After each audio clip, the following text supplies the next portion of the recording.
Today, we have a brand new episode of Raid Versus, the series where we take exotic weapons through the ringer, putting them up against every single encounter of the Leviathan Raid and ranking their performance. In this video, we have the return of a legend. The Sleeper Simulant was one of the best raid weapons in Destiny 1. Can it hold its own in the Destiny 2 raid? And so, let's get started. What is up, guys? Rick Cacus here, and yes, the return of the Sleeper Simulant is here, and frankly, the place where you gotta test this out is the raid. The Sleeper was just a part of so many raid loadouts in Destiny 1. You could use it during really any of the 4 raids, especially after Age of Triumph, well, in fact, only after Age of Triumph, and it was always quite viable in a number of different encounters. But will that also be the case for the Leviathan? Well, firstly, let's take a look at the Destiny 2 version of the Sleeper. Now this time, it only has one unique perk, saying that the weapon's laser over-penetrates enemies and refracts off hard surfaces. The biggest difference here is that in the Destiny 1 Sleeper, you would shoot through an enemy or hit a surface and it would bounce, and then it could bounce again and again and again, and that one laser would bounce often several times, going around and even back to you a couple of times. But in the Destiny 2 version, once you hit a surface, the laser will split into several projectiles, and you'll see this very often in the background gameplay. It will not bounce and then keep bouncing like it did in Destiny 1. It bounces once and splits. Now these split projectiles can then themselves bounce off a surface, which means there's a lot of lasers going everywhere and it's awesome. Now, in addition to that, the magazine has been toned down to 2. So, let's start out here with the first encounter of the Leviathan in the Castellum. And here, it would seem that the changes to the D2 Sleeper Simulant is almost a pure upside, at least in terms of how the bouncing of the lasers works. Because in the Castellum, and you'll see me do this actually quite a bit in the background once I'm kind of discovering this tactic, you can shoot the ground just before a group of enemies. Then it will split and hit 4, 5 enemies all at the same time. You are basically turning the Sleeper Simulant into, a rocket launcher in essence, because you're so good at dealing with groups of adds.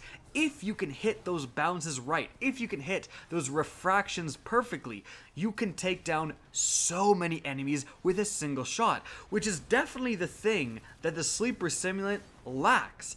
And in terms of lining up shots, I think it's probably easier to just shoot at a ground in front of a group of enemies and then just have it split and essentially shotgun shot all of those enemies, rather than trying to line up an over-penetrating shot, which was previously the only other way you could deal with multiple enemies at the same time. So this new refraction perk is actually pretty darn sweet in D2.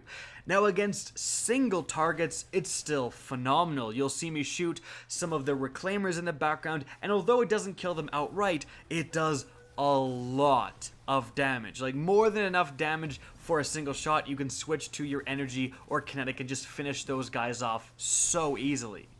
So for the Castellum encounter, the Sleeper is performing much better than I thought I would. I honestly expected to go in and just start headshotting all of the reclaimers, but its versatility in being able to shoot all those guys when they spawn in a group out of a doorway, wow, it's incredibly effective at that too. And therefore, my rating for the Sleeper Simulant is a very high 8.5 out of 10. Really good at killing the guys you want to kill, the yellow health enemies, and also surprisingly good against the mobs. But it is time to move on with the Royal Pools encounter. How does the Sleeper Simulant perform here? Well, here, it's actually equally fantastic. Against the bathers, if you get a headshot, it nearly kills them. Like, if you get a lucky bounce, it probably will kill them, but a single headshot followed by just a couple of shots of whatever else you're using is going to absolutely destroy these bathers. The problem, of course, is the fact that if you're using a rocket launcher, kind of the same thing. Like, you can shoot a rocket launcher with cluster bombs at the bathers, and it's not going to do as much damage. The Sleeper is going to do more damage, but you've still done enough damage that you can finish them off with your kinetic or energy. And with that, you don't have to get a headshot. Every once in a while, you'll get the bather kind of bursting out the wrong time and you'll miss your headshot. It still does pretty darn good damage for a body shot, but you definitely are trying to aim for those headshots, and it's a little bit easier to miss is all I'm really saying here, but still quite good. As for the rest of the enemies, when you're holding open the plate, you don't really want the Sleeper for this. It really just feels like a waste of ammunition shooting a Scion or whatever else. So frankly, you're using the Sleeper on the bathers and it's very good there. However, this encounter is of course split up into two sections. The second one is damaging the purple lanterns. The Sleeper here is outright phenomenal. You are capable of doing 4,000 damage for a single shot on one of the lanterns. And if you get a bounce, which you'll see in the background, I do get one, you're hitting for another 2,000 damage. So I hit a single lantern for 6,000 damage, like a single shot. Even one time I purposely bounced off the wall, and yes, it kind of worked. The bounce split off and hit a bunch of the lanterns again for pretty big numbers. 2,000 is definitely something that you should take notice of. So, the fact of the matter is that the Sleeper is doing exactly what you want your power weapon to be doing in this encounter. Great against the bathers and also great against the lanterns, and therefore a 9 out of 10 in the Royal Pools. The only thing that would score higher is something like the Merciless, also good against both but a little bit more user-friendly. Alright, now moving on from there, we have the Gauntlet encounter. How does the Sleeper perform here? Well, this is also broken up into two sections. However, the second section is shooting symbols, and although I suppose you can use the Sleeper, let's be honest, it's totally unnecessary. It's not worth going over if it's good at doing that. Where you do want to use a potentially powerful power weapon is in the first section when enemies are spawning. So here, depending on your angle, you can also get those pretty disgusting split bounces, and you'll see me do that in the background. It works perfectly on encounters like this when enemies are spawning clumped together out of doorways. They're just cannon fodder for your bounce shots. And also you do have a more powerful enemy that spawns, a yellow health Centurion. So against this guy, it's pretty darn good. 2 Sleeper shots, you don't even need to mix in headshots, just 2 shots will take care of this guy, absolutely no problem. Remember, it's not like you're one-shotting him with a rocket, so the Sleeper is doing exactly what you want. In fact, the Sleeper may be even easier to use than a rocket. You know, you shoot a rocket, then he decides to jump in the air, you miss that shot. With a Sleeper, as long as your sights are on him, you're getting that hit. However, the real question is whether or not the Sleeper is drastically outperforming some of the other exotic power weapons like the Wardcliff, the Merciless. Those are also pretty phenomenal against the normal adds and the harder adds, so I wouldn't say the Sleeper is doing anything hugely different than those weapons, and therefore it's a great weapon but not necessarily top of the pack. I'm going to give it an 8 out of 10. However, the next encounter, the Pleasure Gardens, aka Dogs, puts a much bigger emphasis on overall damage output. How does the Sleeper perform here? This is kind of its strong point.